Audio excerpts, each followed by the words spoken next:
The summer of 1985 was not normal. A suffocating heat fell over Southern California. With the heat came a fear. It was a tangible dread. It changed the way people lived. It settled over the vast sprawl of Los Angeles. A phantom moved through the city. He slipped through open windows. He came in the dark. The press gave him names: the walk-in killer, the valley intruder. But one name stuck: the Night Stalker. This killer was different. Most predators have a type, a preferred victim. This gives people a false comfort. They think it will not happen to them. The Night Stalker destroyed this comfort. His victims were men, women, children, old, young, white, Hispanic, Asian. They lived in rich neighborhoods. They lived in poor ones. There was no pattern. This meant everyone was a target. Everyone was vulnerable. The media made the fear worse. A 24-hour news cycle was emerging. Every attack was news. Every story wove a larger narrative. A city was under siege. Fear fed the news. People reacted. Gun sales soared. Lock sales surged. People bought home security systems. It was a very hot summer, but windows stayed locked. People barricaded themselves in their homes. The easy California lifestyle vanished. It was replaced by a city-wide lockdown. This is the story of the man who caused this terror. His name was Richard Ramirez. His story began not in LA. It began in the harsh landscape of El Paso, Texas. There, a terrible combination of events created a monster. Hello guys, I'm Z, and welcome back to another video. Today we are diving into one of the darkest chapters in American crime, the story of Richard Ramirez, a man the world would come to know as the Night Stalker. We will go back to the summer of 1985, a summer of suffocating heat and paralyzing fear. We will explore how one man with no pattern and no mercy held an entire city hostage, how he slipped through windows in the dead of night and left a trail of unimaginable brutality.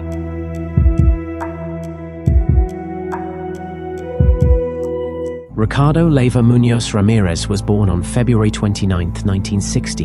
He was born into chaos in El Paso. His parents were Mexican immigrants. His father was Julian Tapia Ramirez. His mother was Mercedes Munoz. Richard was their fifth child. His father worked for the railroad. He was a violent man. He was an alcoholic. His anger exploded often. He beat his wife. He beat his children. The home was not safe. It was a place of violence. His mother Mercedes worked in a boot factory. She was exposed to toxic chemicals. All four of his older siblings had birth defects. They had breathing problems. They had bone deformities. Richard entered a world already broken.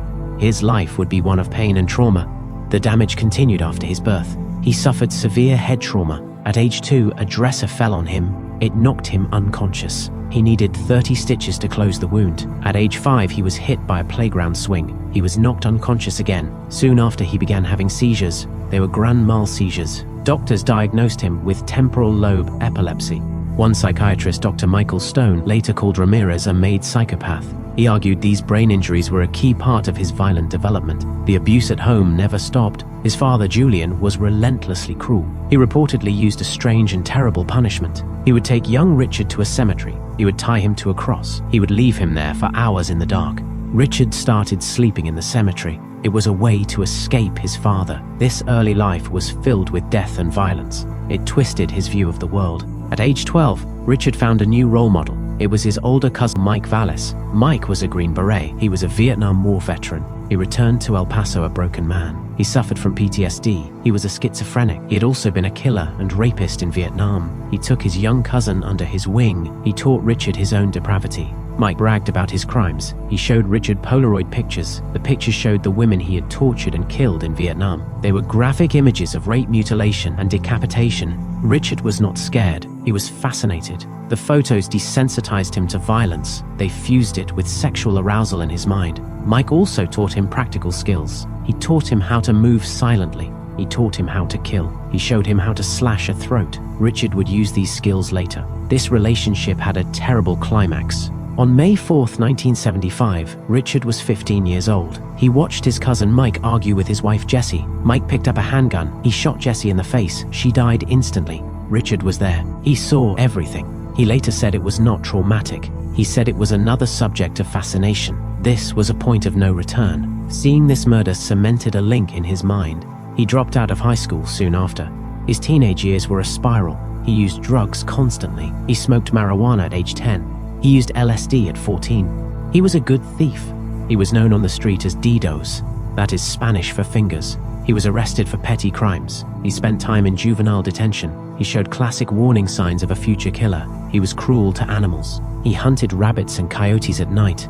He would cut them open. He was also fascinated with fire. He moved in with his older sister Ruth and her husband Roberto. Roberto was a peeping Tom. He would take Richard with him on his nightly prowls. This taught Richard how to be a voyeur. It trained him in the art of stealth. By 1982, Richard was 22. He left Texas. He moved to California. His drug use got worse. He became addicted to cocaine. To pay for his habit, he committed burglaries constantly. He lived on the streets of Los Angeles and San Francisco. His dark history and his broken mind were about to erupt. The attacks happened all over Southern California.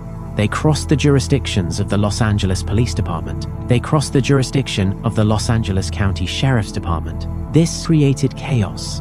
For a long time, police thought they were hunting two separate killers, one who killed adults, another who preyed on children. This confusion gave Ramirez time. He continued to kill while police struggled to connect the dots. Two men were at the center of this hunt. They were detectives with the LASD Homicide Bureau. Their names were Frank Salerno and Gil Carrillo. They were an odd pair. Salerno was a legend. He was a veteran homicide cop. He had solved the famous Hillside Strangler case. He was tough and experienced. Carrillo was young and energetic. He was new to the homicide division. He was one of the youngest detectives ever to make the unit. It was Carrillo who had the first big idea. He studied criminal justice. He believed a single killer was responsible for all the crimes. This was a new kind of killer, one who did not fit the old patterns. His older colleagues were skeptical, but Carrillo's theory was the breakthrough they needed. It began to bring order to the chaos. The partnership of the old veteran and the young detective became the engine of the investigation. The killing began long before the panic.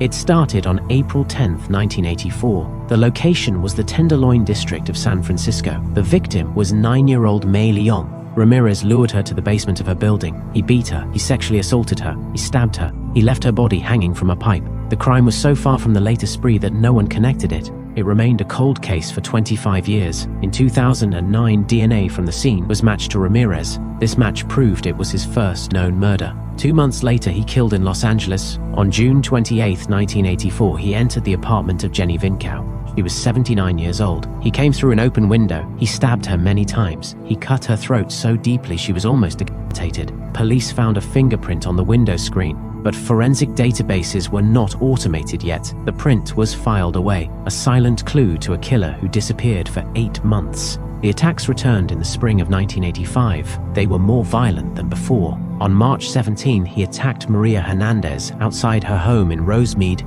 He shot at her. She survived. She raised her hands to protect her face. The bullet hit the keys she was holding. Ramirez then went inside her condo. He shot her roommate, Dale Okazaki. He shot her in the head. She died. Less than an hour later, he was in Monterey Park. He pulled Sailian Yu from her car. He shot her dead. Ballistics tests proved the same. .22 caliber gun was used. Maria Hernandez gave the first description of the killer, a tall, lanky man. He had long, curly hair. He had bulging eyes. He had terrible, rotting teeth. 10 days later, he struck again. He broke into the Whittier home of Vincent Zazzara and his wife, Maxine. He shot Vincent in his sleep. Then he attacked Maxine. He stabbed her again and again. He gouged out her eyes. This attack created a new pattern. He would kill the man first. This allowed him to torture the woman. At the Zazzara home, he left a clue. It was a footprint from a rare Avia sneaker. The violence escalated from May to July. He murdered retirees. He abducted children. He left survivors across the San Gabriel Valley. On May 29th, he bludgeoned Malviole Keller and her sister Blanche Wolfe with a hammer. He drew a pentagram in lipstick on Keller's thigh. He drew another on a wall. This was his first use of satanic symbols. On August 8, he killed Elias Abawath in his Diamond Bar home. He then tied up his wife Sakina. He beat her. He raped her repeatedly. He made her swear on Satan that she loved him. He then fled to San Francisco. On August 18, he killed Peter Pan. He shot him. He brutally assaulted Peter's wife Barbara. He left her for dead.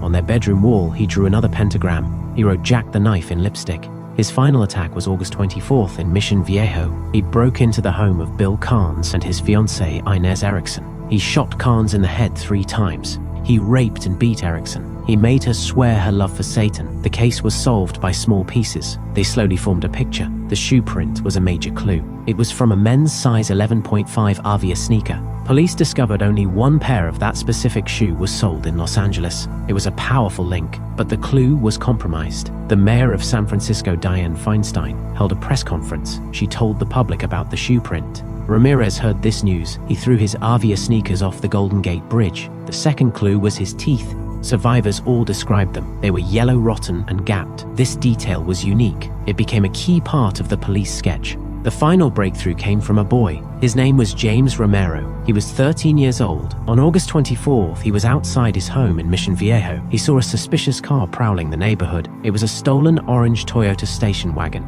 James wrote down the license plate number. He gave it to the police. On August 28, police found the car. It was abandoned. Forensics teams searched it. They found a single fingerprint. It was on the rearview mirror. The fingerprint went to a new system. It was the Automated Fingerprint Identification System, AFIS. It was revolutionary technology. It could search millions of prints in minutes. The system found a match. The print belonged to a 25-year-old drifter, Ricardo Leyva Munoz Ramirez. The Night Stalker had a name. He had a face. Police made a decision. They released his mugshot to the public. On August 30th, 1985, his face was on every TV screen. It was on the front page of every newspaper. The ghost was now a real person. The city he terrorized became his prison.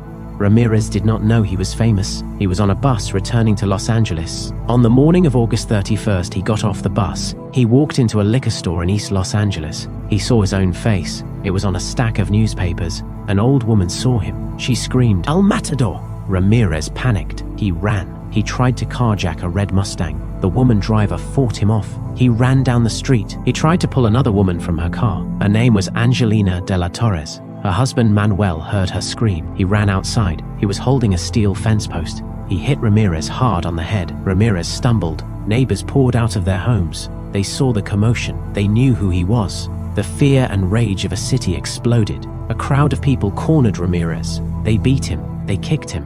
The hunter was now the hunted. He was brought down by the people he had terrorized. Police arrived. They had to pull the bloody killer away from the angry mob. They saved his life. News cameras captured it all. Ramirez was in handcuffs. His face was swollen. The ordinary citizens of East Los Angeles had ended his reign of terror. It was a powerful moment. The city took back its power.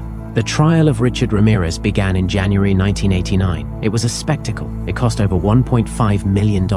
It was one of the most expensive trials in California history. The prosecution's case was massive. They presented a mountain of evidence. They called over 130 witnesses. Survivors told their stories. Experts linked Ramirez to the crimes. Ramirez turned the courtroom into a stage. He wore all black. He wore sunglasses. On one day, he showed the cameras a pentagram drawn on his palm. He shouted, "Hail Satan." His evil persona attracted fans. A group of female groupies attended the trial. They sent him letters. They said they loved him. On September 20th, 1989, the jury found him guilty. He was guilty on all 43 charges. This included 13 murders. The jury recommended the death penalty. Ramirez was not bothered. He sneered at the cameras. He said, "Big deal. Death always went with the territory. See you in Disneyland." He was sentenced to die in the gas chamber. Ramirez went to San Quentin State Prison. He spent 23 years on death row. He continued his strange performance. He received mail from many admirers. One of them was Doreen Leoy. She was a magazine editor. She wrote to Ramirez. She believed he was innocent. They started a relationship through letters. They got married in 1996. The wedding was in a prison visiting room. Her family disowned her. The marriage ended around 2009. That was when DNA proved Ramirez killed May Leon. His appeals lasted for years. The California Supreme Court upheld his death sentence in 2006, but he would never be executed. A moratorium was in place. In the end, sickness killed him.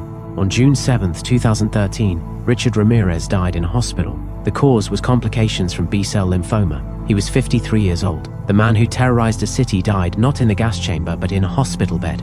The case of Richard Ramirez changed criminology. He did not fit any profile. He was both organized and disorganized. He was a chaotic hybrid. This unpredictability made him terrifying. His life is a clear example of how a monster is made. His brain was likely damaged from his childhood injuries. He was subjected to extreme abuse. He was then taught how to be a sadistic killer by his cousin Mike. He was the product of a perfect storm of horror. His legacy is deep. The hunt for him proved the power of AFIS technology. It changed forensics forever. But his deeper legacy is a scar. It is a scar on the soul of Southern California. He proved that evil can invade any home. It needs no reason. The fear he created changed how people lived. He remains a figure of dark fascination. His story is a warning. It shows how one man's shadow can darken a city of millions. That shadow remains long after his death.